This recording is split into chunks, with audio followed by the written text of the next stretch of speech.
مولانا کلیم صدیقی جو کام کر رہے تھے وہ تو 20 سال سے کر رہے تھے، اور سب جانتے ہیں کہ وہ لوگوں سے کیا بات کہتے تھے اور لوگ کس طرح ان کے اخلاق سے متاثر ہوتے تھے۔ ہمارے علماء کے طبقے میں جو بہترین اخلاق والے علماء ہیں ان میں پہلا دوسرا نام مولانا کلیم صدیقی ہے، اور لوگ اس سے متاثر ہوتے تھے۔ اور وہ میں جانتا ہوں کبھی کسی کو یہ نہیں کہتے تھے کہ تم کوئی لالچ یا کوئی زور زبردستی یا کوئی دباؤ۔ وہ اتنا جانتے تھے کہ قانون میں اس بات کی اجازت ہے، دستور میں، کہ ہم آپ سے کوئی بات اپنے مذہب کے بارے میں کر سکتے ہیں، آپ کچھ سوال کر سکتے ہیں، میں آپ سے کچھ پوچھ سکتا ہوں، آپ مجھے کچھ جواب دے سکتے ہیں، دستور نے آزادی دی ہے۔ تو اب آپ یہ سوچئے کہ ملک کے حالات کنورٹ ہوں گے کسی اور طرف، یا اس بات کا خطرہ زیادہ ہے کہ نان مسلم مسلمانوں کی طرف آئیں گے۔ آپ یہ سوچئے کہ جو اس وقت کی حالت، اسلام کی طاقت ہے یہ کہ ایون ان حالات میں بھی ہمارے نان مسلم بھائی بہن نوجوان وہ اپنی مرضی سے کسی چیز کو قبول کر رہے ہیں۔ تو اس طرح کی چیزیں ہوتی رہی ہیں، دوسرے ملکوں میں بھی ہوتی ہیں، اب ہمارے ملک میں یہ نوبت آئی ہے، لیکن یہ رہے گی نہیں۔ اس کی شکل کیا نکلے گی؟ جرم بنا کر کے پیش کیا جا رہا ہے کہ یہ قانون کے خلاف، وہ اصل میں اس کی وجہ ہے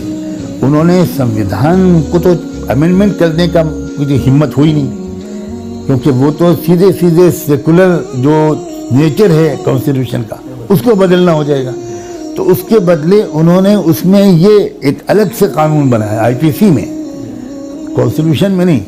اور اس میں انہوں نے یہ بنایا کہ بھائی کوئی لالچ یا زور زبردستی یہ کر کے دھرم کو کسی کو پرورتت کرنا یہ جرم ہے۔ یہ تو اسلام میں بھی جرم ہے۔ یہ تو اگر آپ نے یہ قانون بنایا ہے تو بہت ویلکم کرتے ہیں مسلم۔ اسلام بالکل اجازت نہیں دیتا کہ کوئی لالچ دیا جائے یا کوئی زور زبردستی دی جائے۔ سوال آپ کو حیرت ہوگی ہمارے ناظرین کو کہ ایک صحابی تھے حضرت محمد رسول اللہ کے، مدینے میں، ان کا بیٹا اسلام نہیں لایا اور وہ کرسچن ہوا، تو ان کے باپ نے، اس بیٹے کے باپ نے بیٹے کو یہ کہا کہ دیکھو بیٹا یہ نہیں چلے گا، تم کو بھی مسلمان ہونا پڑے گا۔ یہ بات اللہ کے رسول تک پہنچ گئی۔ یہ مجھے یاد نہیں آ رہا کہ بیٹے نے آ کر کہا یا باپ نے پوچھا یا کسی تیسرے نے کہا، یہ مجھے یاد نہیں آ رہا۔ یہ میں 100% یقین کے ساتھ کہہ سکتا ہوں کہ اللہ کے رسول نے باپ کو بلایا اور کہا کہ تمہیں اپنے بیٹے کو مجبور کرنے کا کوئی حق نہیں، بالکل اس کو اس کے مرضی پر رہنے دو، اور کسی طرح کا کوئی ظلم و زیادتی اور زبردستی کرنے کی اجازت نہیں ہے۔ تو اسلام تو اس حد تک جاتا ہے بھائی، باپ بھی نہیں کہہ سکتا اپنے بیٹے سے،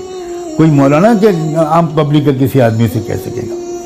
لیکن اب یہ تو بہت سی چیزوں میں ظلم چل رہا ہے، زیادتی چل رہی ہے، اور اس قانون کی عبادت سے فائدہ اٹھایا جا رہا ہے، اور زبردستی یہ ثابت کرنے کی کوشش کی جا رہی ہے کہ زور زبردستی کی گئی فلاں کے ساتھ یا لالچ دیا گیا فلاں کے ساتھ۔ لیکن مجھے ایک بھی کیس اس طرح کا نہیں آیا ہے جس میں یہ بات ثابت ہو، لیکن اس کے علاوہ ودیشی فنڈنگ کا ضرور لگایا جا رہا ہے کہ 47 کروڑ روپے عمر گوتم صاحب کے۔ بہت دلچسپ بات یہ ہے کہ اگر آپ بینک ریکارڈ سے یہ بات آپ اگر ثابت کر رہے ہیں تو بینک سے ٹرانزیکشن کس قانون کے ذریعے منع ہے؟ آفیشلی ٹرانزیکشن ہوا ہے اگر یہ بات ہوئی ہے تو میں تو جتنا قانون کے بارے میں جانتا ہوں اس کے لحاظ سے آڈٹ ہوا ہے، اور یقیناً ان کے پاس وہ FRCA وغیرہ کا اجازت ہوگی، FCRA جو ہوتا ہے، مجھے نہیں معلوم ہے کہ نہیں ہے۔ تو اس کے تحت اگر ساری دنیا کے آرگنائزیشنز میں